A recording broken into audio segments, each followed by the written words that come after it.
नमस्कार दोस्तों, आज हम एक ऐसे विषय पर बात कर रहे हैं जो सिर्फ एक खबर नहीं बल्कि पूरे समाज के लिए चेतावनी है। रेप ये सिर्फ एक अपराध नहीं है, इंसानियत के खिलाफ अपराध है। रेप जैसे अपराध सिर्फ एक व्यक्ति को नहीं तोड़ते, ये एक परिवार को तोड़ते हैं, एक पीढ़ी को तोड़ते हैं और धीरे धीरे पूरे समाज की नींव हिला देते हैं।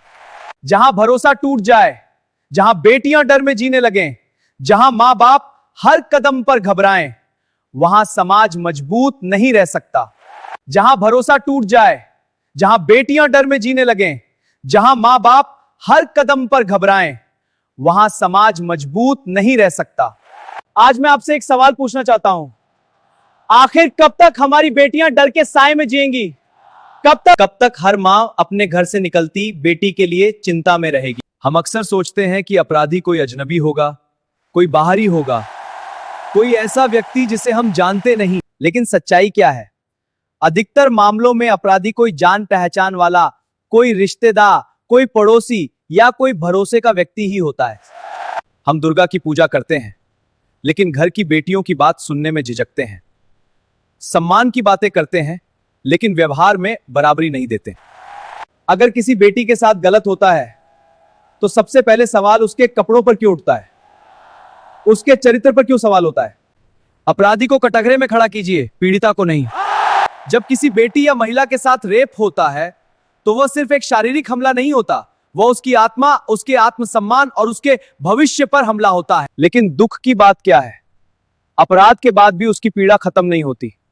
कई बार समाज का व्यवहार ही उसके लिए दूसरा अत्याचार बन जाता है। अगर किसी के साथ रेप हुआ है तो सबसे जरूरी बात है, घबराएं नहीं, अकेले न रहें और तुरंत सही कदम उठाएं। तुरंत सुरक्षित जगह पर जाएं, 112 पर कॉल करें या भरोसेमंद व्यक्ति को सूचित करें। न नहाएं, न कपड़े धोएं, सबूत सुरक्षित रखें। सरकारी अस्पताल जाकर तुरंत मेडिकल जांच कराएं, इलाज मुफ्त है। नजदीकी थाने में FIR दर्ज कराएं, 0 FIR का अधिकार है। बयान महिला पुलिस अधिकारी के सामने देने का अधिकार है। कानूनी कार्रवाई के लिए इंडियन पिनल कोड धारा 376 लागू होती है। नाबालिग के मामले में पॉक्सो एक्ट लागू होता है। याद रखें, दोष पीड़िता का नहीं, केवल अपराधी का है। अगर पुलिस FIR लिखने से मना करती है तो कानून आपके साथ है, हार मत मानिए। ये रहे सीधे सीधे कदम। किसी भी थाने में 0 FIR दर्ज कराने की मांग करें, लिखित शिकायत देकर डायरी नंबर लें। SHO मना करे तो SP को शिकायत करें या ऑनलाइन पोर्टल पर दर्ज करें। तुरंत 112 173 हेल्पलाइन पर कॉल करें। अगर जरूरत हो तो कोर्ट में CRPC या CGAT का आदेश मांगे। इन नंबरों को याद रखें और एक्शन लें। रेप रोकने के लिए क्या क्या जरूरी है? सबसे समस्या की जड़ मानसिकता में है। जब तक लड़कों को बचपन से यह नहीं सिखाया जाएगा कि लड़की कोई वस्तु नहीं है, रिश्ते में भी सहमति जरूरी है, तब तक बदलाव अधूरा रहेगा। सम्मान की शिक्षा घर से शुरू होती है। बचपन से बेटों को सिखाएं, ना का मतलब ना होता है। घर में बेटा बेटी को बराबरी और सम्मान का माहौल दें। नशा और हिंसक अश्लील सामग्री दिमाग को प्रभावित करती है। माता पिता को बच्चों की ऑनलाइन गतिविधियों पर ध्यान देना चाहिए। सिर्फ पढ़ाई नहीं, चरित्र शिक्षा भी जरूरी है। कॉन्सेंट, जेंडर सम्मान और सही गलत व्यवहार की खुलकर चर्चा होनी चाहिए। सेल्फ डिफेंस ट्रेनिंग भी जरूरी है। अगर आरोप झूठा साबित होता है तो झूठी शिकायत करने पर भी कानूनी कार्रवाई हो सकती है। IPC की अन्य धाराएं लागू हो सकती। बहनों, सबसे पहले याद रखिए, अगर कोई अपराध करता है तो गलती आपकी नहीं, उसकी है। लेकिन अपनी सुरक्षा के लिए सजग रहना जरूरी है। समाज की चुप्पी तोड़ना।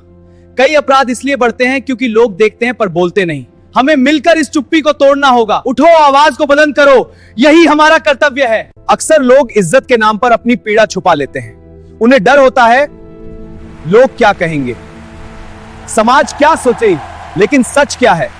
चुप्पी इज्जत नहीं बचाती, चुप्पी गलत करने वाले को ताकत देती है।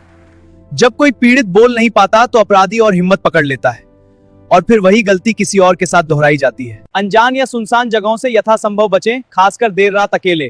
किसी भी असहज स्थिति में तुरंत आवाज उठाएं और मदद मांगें। सुरक्षित रहना सबसे जरूरी है। एक साथ हम सब सुरक्षित रह सकते हैं। मैं समाज से विनम्र निवेदन करता हूं, कृपया चुप्पी को नहीं, वीरता को समर्थन दीजिए। जब कोई पीड़ित हिम्मत करके सच बोलता है तो उसे ताने मत दीजिए, उसे बदनाम मत कीजिए, उसे अकेला मत छोड़िए, उसे सम्मान दीजिए, उसे सुरक्षा दीजिए, उसे न्याय दिलाने में साथ दीजिए। मैं प्रशासनिक विभाग के सभी अधिकारियों से विनम्र निवेदन करता हूं, कृपया ऐसे संवेदनशील मामलों को नजरअंदाज न करें। हर शिकायत को गंभीरता से लें। एफआईआर तुरंत दर्ज करें, पीड़ित की सुरक्षा और गोपनीयता सुनिश्चित करें, जांच निष्पक्ष और तेज हो।